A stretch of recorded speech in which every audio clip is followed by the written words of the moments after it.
Hi every one, R4iലേക്ക് എല്ലാവർക്കും സ്വാഗതം. 2022 വർഷം വരെ ആരാലും ശ്രദ്ധിക്കപ്പെടാതെ കിടന്ന ഒരു സെക്ടറായിരുന്നു ഷിപ്പ് ബിൽഡിംഗ് സെക്ടർ. ഇപ്പോൾ കഴിഞ്ഞ 3-4 വർഷത്തിനിടയിൽ സ്റ്റോക്ക് മാർക്കറ്റിൽ ഈ ഷിപ്പ് ബിൽഡിംഗ് സെക്ടർ സ്റ്റോക്കുകൾ ഒരു വമ്പിച്ച മൾട്ടി ബാഗർ റിട്ടേൺ ആണ് നൽകിയിരുന്നത്. അപ്പോൾ അത്തരത്തിലുള്ള ഒരു വമ്പിച്ച റിക്കവറി ഈ സ്റ്റോക്കുകൾ ഉണ്ടാകാനുള്ള കാരണം നമുക്കറിയാം.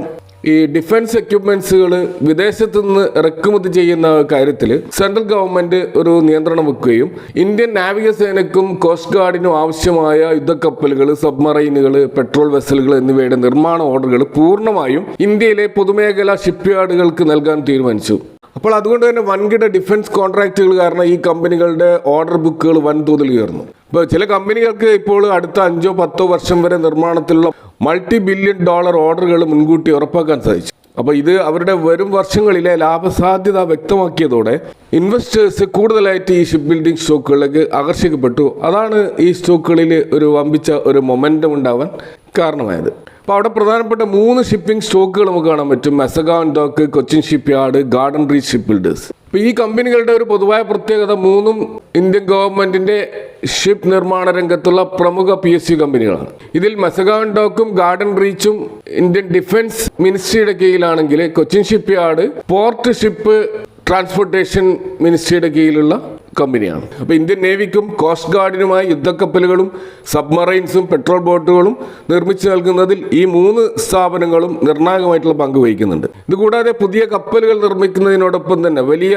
കമേഴ്ഷ്യൽ ഡിഫൻസ് ഷിപ്പുകളും അതിൻ്റെ സർവീസിങ്ങും അതിൻ്റെ മെയിൻ്റനൻസും ഒക്കെ ചെയ്യാനുള്ള സൗകര്യങ്ങളും ഈ 3 ഷിപ്പ് യാർഡുകളിലും ലഭ്യമാണ്. അപ്പോൾ കേന്ദ്ര സർക്കാരിൻ്റെ ഈ ഒരു Atmanirbhar Bharat make in India പദ്ധതികളുടെ ഭാഗമായിട്ട് ഇന്ത്യയിലെ തന്നെ ലേറ്റസ്റ്റ് ടെക്നോളജി ഉപയോഗിച്ചുകൊണ്ട് കപ്പലുകൾ നിർമ്മിക്കുന്ന ഈ കമ്പനികൾക്ക് വലിയ തോതിലുള്ള ഓർഡർ ബുക്കുകളും നിലവിലുണ്ട്. അപ്പോൾ ഈ 3 കമ്പനികളിൽ അതിൻ്റെ വലുപ്പം അനുസരിച്ചിട്ട് നമ്മളൊന്ന് താരതമ്യം ചെയ്ത് നോക്കിക്കഴിഞ്ഞാൽ മാർക്കറ്റ് ക്യാപ്പിൻ്റെ അടിസ്ഥാനത്തിലും അതുപോലെ ഇയർലി റവന്യൂവിൻ്റെ അടിസ്ഥാനത്തിലും ഏറ്റവും വലിയ കമ്പനി മെസഗാൺ ഡോക്ക് ഷിപ്പ് ബിൽഡേഴ്സ് ആണ്.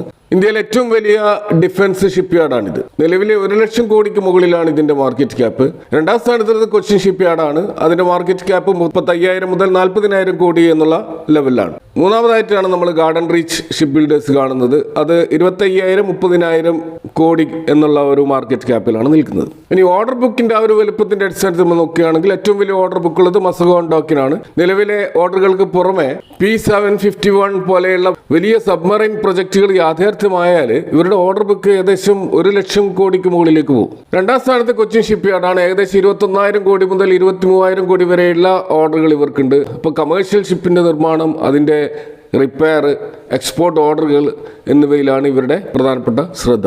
ഗാർഡൻ റീച്ച് ഷിപ്പ് ബിൽഡേഴ്സിൻ്റെ ഓർഡർ ബുക്ക് ഏകദേശം 13,596 കോടിയോളമാണ്.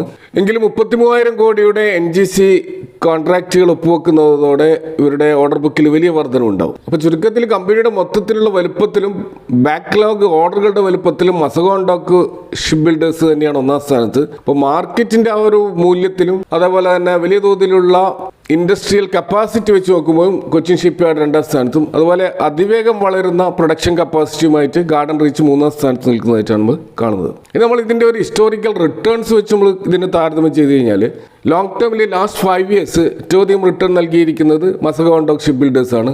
ഏകദേശം 2167% മൾട്ടി ബാഗർ റിട്ടേൺ ആണ് കഴിഞ്ഞ 5 വർഷം ഈ സ്റ്റോക്ക് നൽകിയിരിക്കുന്നത്. 2ാം സ്ഥാനത്ത് ഗാർഡൻ റീച്ച് ഷിപ്പ് ബിൽഡേഴ്സ് ആണ്. 1348% ഒരു മൾട്ടി ബാഗർ റിട്ടേൺ ആണ് ഇവർ നൽകിയിരിക്കുന്നത്. അതേപോലെ 3ാം സ്ഥാനത്ത് കൊച്ചിൻ ഷിപ്പ് യാർഡാണ്.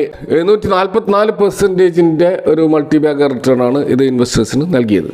ഇത് നമ്മൾ മീഡിയം ടേമിലേക്ക് വന്നാൽ ഏകദേശം ലാസ്റ്റ് 1 വർഷം ഗാർഡൻ റീച്ച് ഷിപ്പ് ബിൽഡേഴ്സ് പോസിറ്റീവായിട്ടുള്ള 0.32 എന്നുള്ള നേരിയ പെർസെൻറ്റേജ് റിട്ടേൺ ആണ് നൽകിയതെങ്കിൽ മെസഗാൺ ഡോക്ക് ഷിപ്പ് ബിൽഡേഴ്സും കൊച്ചിൻ ഷിപ്പ് യാർഡും നെഗറ്റീവ് റിട്ടേൺ ആണ് നൽകിയിരിക്കുന്നത്. അതിൽ ഏറ്റവും വലിയ ഫോൾ ഉണ്ടായിട്ടുള്ളത് കൊച്ചിൻ ഷിപ്പ് യാർഡിനാണ്. 13% നെഗറ്റീവ് റിട്ടേൺ ആണ് കഴിഞ്ഞ വർഷം നൽകിയത്. അതുപോലെ മെസഗാൺ ഡോക്ക് 5% ഒരു നെഗറ്റീവ് റിട്ടേൺ ആണ്. അപ്പോൾ ഈ സ്റ്റോക്കുകൾ വലിയ തോതിൽ ഓവർ വാല്യൂഡ് ആയപ്പോൾ സ്വാഭാവികമായിട്ടുള്ള പ്രോഫിറ്റ് ബുക്കിങ്ങിന്റെ ഭാഗമായിട്ട് ഈ സ്റ്റോക്കുകളൊക്കെ താഴ്ത്തു വരികയാണ് ഉണ്ടായതെന്ന് നമുക്ക് മനസ്സിലാക്കാം. പക്ഷേ ഇപ്പോൾ ഒരു ലാസ്റ്റ് 1 മന്തിന്റെ ഒരു ഷോർട്ട് ടേം പീരീഡിലുള്ള ഈ സ്റ്റോക്കുകളിലെ ഒരു മൂവ്മെന്റ് നമ്മൾ നോക്കിക്കഴിഞ്ഞാൽ അവിടെ മെസഗാൺ ഡോക്ക് ഷിപ്പ് ബിൽഡേഴ്സ് ഏകദേശം 10% ഒരു റിക്കവറി നടത്തിക്കൊണ്ട് ഒരു പോസിറ്റീവ് റിട്ടേൺ നൽകിയതായിട്ട് കാണാം. അതുപോലെ കൊച്ചിൻ ഷിപ്പ് യാർഡിലും 5% ഒരു പോസിറ്റീവ് റിട്ടേൺ കഴിഞ്ഞ 1 മാസം ലഭിച്ചതായിട്ട് കാണാം. അതുപോലെ ഗാർഡൻ റീച്ച് ഷിപ്പ് ബിൽഡേഴ്സിലും ഏകദേശം 5% ഒരു പോസിറ്റീവ് റിട്ടേൺ നൽകിയിട്ടുണ്ട്. അപ്പോൾ റീസെൻ്റ് ആയിട്ട് ഈ സ്റ്റോക്കുകളിൽ വീണ്ടും ഒരു അറ്റൻഷൻ വന്നതായിട്ടാണ് നമ്മൾ കാണുന്നത്. എങ്കിലും മുമ്പ് നൽകിയതുപോലെയുള്ള ഒരു മൾട്ടി ബാഗർ റിട്ടേൺ സാധ്യത അവിടെ ഇപ്പോൾ നമുക്ക് കാണാൻ കഴിയുമെന്ന കാര്യത്തിൽ സംശയമാണ്. കാരണം അത്രമാത്രം ഈ സ്റ്റോക്കുകൾ മുന്നോട്ടേക്ക് കയറിപ്പോയി എന്നുള്ളതാണ് അതിൻ്റെ ഒരു കാരണം. അപ്പോൾ അത് കൂടുതൽ നമുക്ക് വ്യക്തമായിട്ട് മനസ്സിലാക്കാൻ വേണ്ടി ഇതിൻ്റെ PE റേഷ്യോ നമ്മൾ പരിശോധിച്ച് കഴിഞ്ഞാൽ കൊച്ചിൻ ഷിപ്പ് യാർഡിൻ്റെ PE റേഷ്യോ ആണ് ഇപ്പോൾ ഏറ്റവും ഹൈ ആയിട്ട് നിൽക്കുന്നത്. ഈവൻ ലാസ്റ്റ് Q1 റിസൾട്ടുകൾ പ്രതീക്ഷിച്ച രീതിയിൽ വരാതിരുന്നിട്ട് പോലും മാർക്കറ്റ് ഇതിന് ഹൈ PE നൽകുന്നത് അതിൻ്റെ ഒരു ഫ്യൂച്ചർ പൊട്ടൻഷ്യൽ മുന്നിൽ കണ്ടുകൊണ്ടാണ്. ഇനി മസഗോൺ ഡോക്കിൻ്റെ കാര്യത്തിൽ വന്നാൽ അതിൻ്റെ PE റേഷ്യോയും 36-37 എന്നുള്ള റേഞ്ചിലാണ്. അപ്പോൾ വലിയ ഓർഡർ ബുക്ക് ഉണ്ടായിട്ടും എബിട്ട കൊച്ചിൻ ഷിപ്പ് യാർഡിനേക്കാൾ വളർന്നിട്ടും ഇതിൻ്റെ PE റേഷ്യോ കൊച്ചിൻ ഷിപ്പ് യാർഡിനേക്കാൾ താഴെയാണ് എന്ന് നമുക്ക് മനസ്സിലാക്കാം. ഗാർഡൻ റീച്ച് നോക്കുകയാണെങ്കിൽ 30 മുതൽ 39 എന്നുള്ള ഒരു PE മൾട്ടിപ്പിളാണ് അതും ട്രേഡ് ചെയ്യുന്നത്. അപ്പോൾ മാർക്കറ്റിലുള്ള ഈ ഒരു PE വ്യത്യാസം വരാനുള്ള ഒരു പ്രധാന കാരണം ഈ കൊച്ചിൻ ഷിപ്പ് യാർഡ് ഉയർന്ന വാല്യുവേഷനിൽ നിൽക്കുന്നത് അതിൻ്റെ ഒരു ഉയർന്ന വളർച്ച സാധ്യതയും അതുപോലെ ഈ ഒരു ഷിപ്പ് റിപ്പയറിങ്ങിൽ അവർക്ക് കിട്ടുന്ന ഉയർന്ന ഒരു ഓപ്പറേറ്റിംഗ് പ്രോഫിറ്റ് മാർജിനുമാണ്. ഇപ്പോൾ കഴിഞ്ഞ ഒരു 3 വർഷത്തെ ആവറേജ് ഇതിൻ്റെ ഓപ്പറേറ്റിംഗ് പ്രോഫിറ്റ് മാർജിൻ നോക്കിക്കഴിഞ്ഞാൽ 14 മുതൽ 24% വരെയുള്ള ഒരു ഓപ്പറേറ്റിംഗ് പ്രോഫിറ്റ് മാർജിനാണ് കൊച്ചിൻ ഷിപ്പ് യാർഡ് ജനറേറ്റ് ചെയ്യുന്നത്. അതേസമയം മസഗോൺ ഡോക്ക് ഷിപ്പ് ബിൽഡേഴ്സ് നോക്കിക്കഴിഞ്ഞാൽ 3 ഇയേഴ്സിൻ്റെ ആവറേജ് ഓപ്പറേറ്റിംഗ് പ്രോഫിറ്റ് മാർജിൻ 15 മുതൽ 19% വരെയാണ്. ഗാർഡൻ റീച്ചിൻ്റെത് വളരെ കുറവാണ്. അതിൻ്റെ ഒരു ഓപ്പറേറ്റിംഗ് പ്രോഫിറ്റ് മാർജിൻ 3 ഇയേഴ്സിൻ്റെ ഒരു ആവറേജ് നോക്കുകയാണെങ്കിൽ 7 to 11% ആ ഒരു ഇടയിലാണ്. അപ്പോൾ ഇതാണ് ഈ സ്റ്റോക്കുകളിലെ ഈ ഒരു PE വ്യത്യാസങ്ങൾക്ക് ഒരു കാരണമായിട്ട് നമ്മൾ കാണുന്നത്. ഇത് നമ്മൾ ഏറ്റവും ഒടുവിലുള്ള Q1 റിസൾട്ടുകൾ നോക്കിക്കഴിഞ്ഞാൽ റവന്യൂവിൻ്റെ കാര്യത്തിൽ ഇയർ ഓൺ ഇയറിൽ ഏറ്റവും നല്ല പ്രകടനം കാഴ്ചവെച്ചുള്ളത് ഗാർഡൻ റീച്ചാണ്. 39% year on year revenue growth അവിടെ ഉണ്ടായിട്ടുണ്ട്. മസഗോൺ ഡോക്കിൽ 12%, എന്നാൽ കൊച്ചിൻ ഷിപ്പ് യാർഡിൽ നെഗറ്റീവ് ഡീ ഗ്രോത്ത് ആണ് അതിൻ്റെ ഇയർ ഓൺ ഇയറിൽ റവന്യൂവിൽ ഉണ്ടായിട്ടുള്ളത്. അതുപോലെ എബിട്ട നോക്കുകയാണെങ്കിൽ മസഗോൺ ഡോക്ക് 48% വമ്പിച്ച ഒരു ഓപ്പറേറ്റിംഗ് പ്രോഫിറ്റ് ക്രിയേറ്റ് ചെയ്തിട്ടുണ്ട്. ഗാർഡൻ റീച്ച് 33% ഒരു വളർച്ചയാണ് രേഖപ്പെടുത്തിയത്. കൊച്ചിൻ ഷിപ്പ് യാർഡ് ഇവിടെയും 32% നെഗറ്റീവായിട്ടുള്ള ഒരു എബിട്ട ആണ് രേഖപ്പെടുത്തിയിരിക്കുന്നത്. നെറ്റ് പ്രോഫിറ്റിന്റെ കാര്യത്തിൽ വന്നാൽ ഇവിടെ മികച്ചു നിൽക്കുന്നത് ഗാർഡൻ റീച്ചാണ്. 44% ഒരു നെറ്റ് പ്രോഫിറ്റ് വളർച്ച അവരുണ്ടാക്കിയിട്ടുണ്ട്. മസഗോൺ ഡോക്ക് 22% വളർച്ചയും, എന്നാൽ കൊച്ചിൻ ഷിപ്പ് യാർഡ് ഇവിടെയും അണ്ടർ പെർഫോമിംഗ് ആണ്.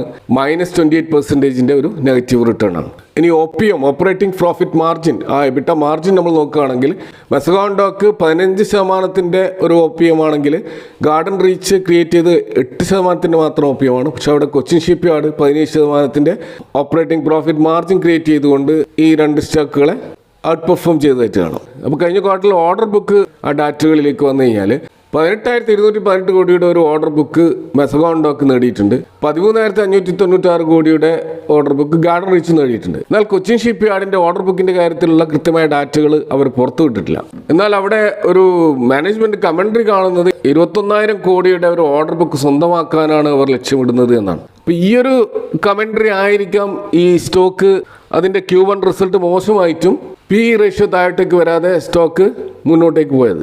അപ്പോൾ നമുക്കറിയാം കൊച്ചിൻ ഷിപ്പ് യാർഡിൽ എത്ര ഓർഡർ ബുക്ക് അവർ വിൻ ചെയ്യുന്നു അത്രമാത്രം പ്രോഫിറ്റ് മറ്റ് 2 സ്റ്റോക്കുകളേക്കാൾ അവർക്ക് ക്രിയേറ്റ് ചെയ്യാൻ കഴിയും. കാരണം അവർക്ക് ഓപ്പറേറ്റിംഗ് പ്രോഫിറ്റ് മാർജിൻ വളരെ ഹൈ ആണ്. അപ്പോൾ ഇതാവാം ഈ സ്റ്റോക്ക് IPയിൽ ട്രേഡ് ചെയ്യാനുള്ള ഒരു പ്രധാന കാരണം. അപ്പോൾ ഈ സ്റ്റോക്കുകളിൽ നമ്മൾ ഇൻവെസ്റ്റ് ചെയ്യുമ്പോൾ ഏറ്റവും ശ്രദ്ധിക്കേണ്ടത് ഇതിൻ്റെ PE റേഷ്യോ തന്നെയാണ്. അപ്പോൾ അവിടെ ഒരു കറക്ഷൻ വരുമ്പോൾ മാത്രം ഇൻവെസ്റ്റ് ചെയ്യുന്ന ബൈ ഓൺ ഡിപ്സിൻ്റെ അടിസ്ഥാനത്തിൽ മാത്രമേ ഈ സ്റ്റോക്ക് അക്യുമുലേറ്റ് ചെയ്യാൻ പാടുള്ളൂ. കാരണം പലപ്പോഴും ഹൈ വോളറ്റിലിറ്റി നമുക്ക് ഈ സ്റ്റോക്കുകളിൽ കാണാൻ കഴിയും. അപ്പോൾ ഈ 3 സ്റ്റോക്കുകളിലും ഒരേ സമയം നമ്മൾ ഇൻവെസ്റ്റ് ചെയ്യാൻ ആഗ്രഹിക്കുന്നുവെങ്കിൽ ഈ 3 സ്റ്റോക്കുകളിലും എത്ര % വീതം അലോക്കേഷൻ നടത്തണം എന്ന് നമ്മൾ നോക്കിക്കഴിഞ്ഞാൽ തീർച്ചയായിട്ടും അവിടെ കൂടുതൽ അലോക്കേഷൻ ചെയ്യാൻ കഴിയുന്ന വളരെയധികം സേഫ് ആയിട്ടുള്ള ഒരു stock Mazagon Dock ship builders ആണ്. പോർട്ട്ഫോളിയോക്ക് ഒരു ഡിഫെൻസീവ് ഔട്ട്ലുക്ക് നൽകാൻ അതിന് സാധിക്കും. അപ്പോൾ 45% മുതൽ 50% വരെ നമ്മൾ അലോക്കേഷൻ മസഗോൺ ഡോക്കിൽ കൊടുക്കുകയാണെങ്കിൽ രണ്ടാം സ്ഥാനത്ത് നമുക്ക് ഗാർഡൻ റീച്ചിനെയാണ് കൂടുതൽ അലോക്കേഷൻ നടത്തേണ്ടത്. അപ്പോൾ അവിടെ 30% മുതൽ 35% വരെ അലോക്കേഷൻ അവിടെ നടത്താവുന്നതാണ്.